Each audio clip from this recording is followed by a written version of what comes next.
Hey guys, before you watch this video, I have a special message by the end of this video, so stay tuned. Sup fams? Hey guys, welcome to my first ever, and this will be a recurring series in my channel, double feature review of Jordan Peele's Get Out and Jordan Peele's Us.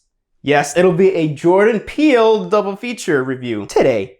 Coming up right now, and I hope you guys enjoy the show. All right, quiet on set.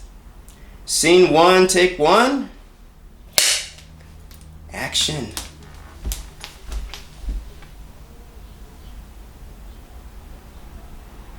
Now, before we get on to this video is actually dedicated to a subscriber of mine who was actually one of my early subscribers, and he or she wanted me to review Get Out and Us a long time ago. It's been a year, so I know I was trying to get on it, but finally I had the time to get on it, and now I am on it.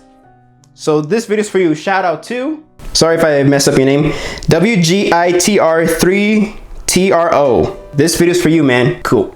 So now before we get on this, I think I want to say a little, actually I'm not going to give any spoilers, right? Because I know there's a couple of people that did not get a chance to see these movies or have not seen these movies. So let's just get on with it. So let's just get on with Get Out first. Now Get Out is directed by Jordan Peele. It stars Daniel Kaluuya and Bradley Whitford, and I forgot her name, who plays the girlfriend of Daniel Kaluuya's character. And the mom character, I forgot her name. Maybe let me look her up real quick. Allison Williams and Catherine Keener. Now the story is about Daniel Kaluuya's character who has a girlfriend. He's about to meet her parents, and when he visits her parents' mansion or whatever, things don't look normal. It seems normal at first, but then again, when you look at, since you know it's a mostly white people living in there, there's a couple of black people there, and they're usually known as servants or yes men or just people that are really not important to this whole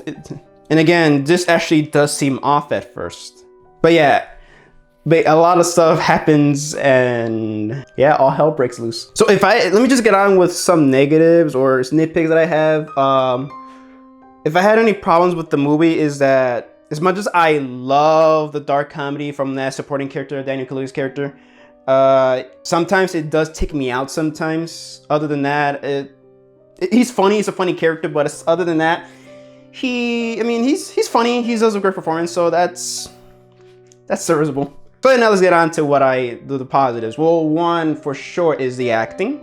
Daniel Kaluuya and Bradley Whitford and everybody else did a phenomenal job, and really scary too. They really do scary performances from anybody, even though these characters are not doing anything scary. For example, the climax of the film, where I think you see it in the trailer too, where Daniel Kaluuya's character is basically crying while watching something, and his face does freak me out. I'm like, dude, you're already in shock to see the stuff he's saying. The score is phenomenal. Holy crap! It actually does suck me into it helps me invest into the film. And the cinematography, holy shit. I mean, I love Jordan Peele and Ari Aster. This is how I actually want to shoot my movies like this. Basically, it doesn't matter if it's scope or regular widescreen. They provide a lot of space for these characters to be in. And also the whole mise-en-scène scene shows you how the subject and themes of these movies. For example, the subject on the film of Get Out is mostly about, how I see it, is white supremacy in America. Basically, a higher white society doesn't really care or wants to use black communities or minorities in general for their own gain. Again, I don't want to get into the spoilers or whatever, but when you see the actual twist or whatever in the film, you see what these people intend. Well, how the theme and the message of the movie is. Especially how there's a scene where a black character, he seems normal at first, but then Daniel takes a snapshot picture and he just snaps and he just says, "Get out, get out, get out." And all the white people in the movie basically try to subdue him. It's like saying, "Get back in control." And there's another example, it's in the trailer too. There's a scene where the mom character is stirring tea, and she's just having these deep conversations with Daniel Kaluuya's character. And once he goes too deep, or once he explains everything, and also when he's slowly figuring out what's going on. At that moment, she basically stirs the tea and hypnotizes him and then just taps. And is basically, to me, how I see it is, this black person he's crossing the line, he's knowing everything. This black person, we need to put him down. And it is surreal. As a minority myself, Mexican American myself, it is terrifying, right? In my opinion, racist human beings are they're actually scary. And going back to the cinematography, I just love how every movie is shot. You have how the scene was shot is, you have the one thing you should be focusing on, the center. That's how a film should be shot. But you also have many other things going around at the same time. But it also creates this nice white space. For example, the climax, Daniel Kaluuya's sitting in a chair and he's watching a television, and the way it was shot it makes it look like he's in the center, even though that he is the center of focus. All the things that are happening around him, his psyche and everything like that. And right there, what he's seeing is he's suffering. He's in turmoil. He's in pain. And a good example about the whole racism thing is there's this older black character in the film. I forgot his name. And there's a scene where Daniel Kaluuya's character, he's wandering around the mansion, and then he sees him running up on him. To me, that seems that I think it's a representation of Uncle Tom's. And I really, I can't stand Uncle Tom's. But yeah, well, if your name is Tom and you're an uncle, don't take it like that way. It's just that there's minority characters who want to please the higher racist white people, who are pleasing them and telling their fellow brothers and sisters who are of color, saying, get back in line. And I love the slow build too. It just nicely slowly built, because Jordan just loves to build slow, and once the third act hits, it hits. Basically becomes a nice horror thriller at the end, which is like a horror dark comedy too. There's thriller elements on it. And even though in the climax how everything wraps up, it doesn't end in a nice, I can't say nice way, but I can say in a way that it's not a happy ending, because even though our character's been through a lot, all the trauma and suffering that Daniel Kaluuya's character's been through was too much for him to handle. Like, he's just tired and everything like that. Not that he loses his mind, but a lot of the stuff that he went through, I can tell you, so fatigued and tired. And what performance Daniel Kaluuya put up, and Jordan Peele really loves to put his actors. So at Get Out, it's funny because I missed out on this film. When I started working at a movie theater, and we had Get Out, and it was in 2 weeks. I was in my second week, and right away when I was about to go see Get Out, we pulled it out. That sucks. And same thing happened to Us. Like, we've had Us for a while, and when I was gonna see it, we pulled it out. Like, what the hell? Like, what is it with when I want to see a Jordan Peele movie? Because I was very busy at the time, that I want to see a Jordan Peele movie. All of a sudden, once I have the time and see it, it's gone. Yeah. All right, so yeah, I love Get Out. It's amazing, and I'm not gonna rate it just yet. Just wait till the end of the video. So now this leads on to Us. I just recently saw it. I bought the Blu-ray. Same thing with Get Out. I bought the Blu-ray, but I bought the Blu-ray Get Out when it came out. I bought Us on Blu-ray a couple of months it came out. So I finally saw Us, and my goodness, even if this goes for Get Out, the sound quality is amazing. I have Us on Blu-ray, and I have a Dolby Atmos surround sound system. Holy crap, this movie scared the shit out of me with the surround sound and stuff like that. Ooh.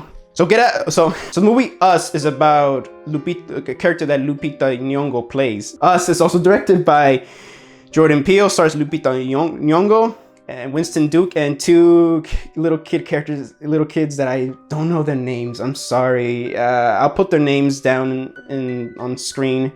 But oh my goodness, I just love these kids. So the story is about a character that Lupita Nyong'o plays, and when she was a little girl, she sees this doppelganger, and she goes through this post-traumatic stress disorder. I'm not spoiling anything, but yeah. Well, not just post-traumatic disorder, but she's went through some traumatic thing, and then she's an adult now, and she's on vacation with her family, and then they revisit the place where she saw her doppelganger.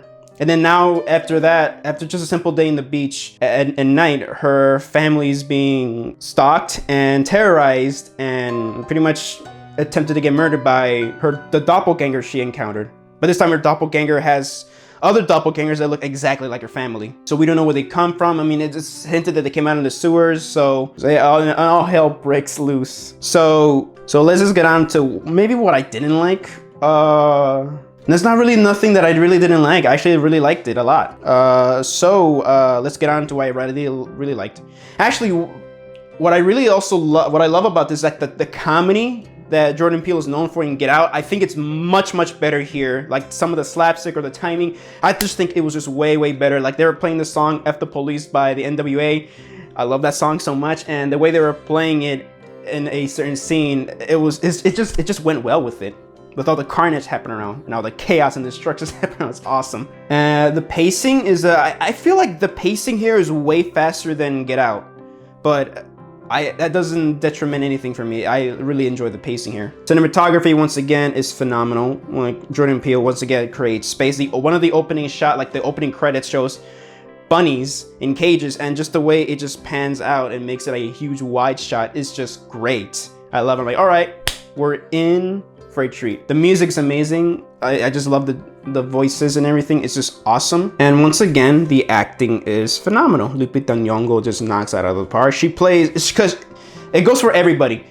Our main characters are playing, well, their normal selves in a certain thing. But they also got to portray these doppelgangers, and they also got to give a much more let me think, tiring performance. I can't even tell, like, I'm pretty sure when I was watching the movie, I was just like, whoa, like these actors are probably really tired just by playing two characters at the same time. And when they're playing their evil selves, they put a lot of energy on it. They must be out of energy by the end of this movie. And I just love also the suspense and everything like that. This movie's not even that gory in my opinion, honestly. Like there's a couple of blood around, even though it's a rated R film, but still, it's not a lot of blood. I don't really find it that gory. And I also just love the theme about it. I just love the duality thing. I'm obsessed with themes in film about duality. It shows like our lighter side and our darker side, which our darker side is actually freaking dark. And also the use of silence in a couple of scenes is just great. And like it anticipates you and it just hits you right at the exact same spot. Like it just gets quiet or whatever, and then Jordan just hits you with a scare or an important intense scene, and it just works in my opinion. Jordan is just amazing, man. He deserves those Oscars. The one motif that I really love about both of these films of Jordan Peele has, his style, is that they replicate a Twilight Zone episode, like the old classic black and white Twilight Zone movies episodes. And it really shows how Get Out shows a psychological thing that's been going around with these dreams, well, Daniel Kaluuya's character dream sequence with the T. And same thing goes for, like, especially in the third act of the climax for Us, it shows the way it just shows like a whole new dimension of reality. Both these films show our sense of duality and reality, our own virtuality, as I like to see it. And really, it just shows both films show the evil in human beings. It's basically human brutality. It reminds me of Stanley Kubrick, actually, how he does duality, brutality, and virtuality. All these themes and subjects combined actually actually shows us what true horror is as reality, and us as human beings. Are we the monsters? Or are we as nice people as we claim to be? So those are actually my quick thoughts on Get Out and Us. If I were to rate Get Out, I would rate it a perfect 5 out of 5. It's a masterpiece.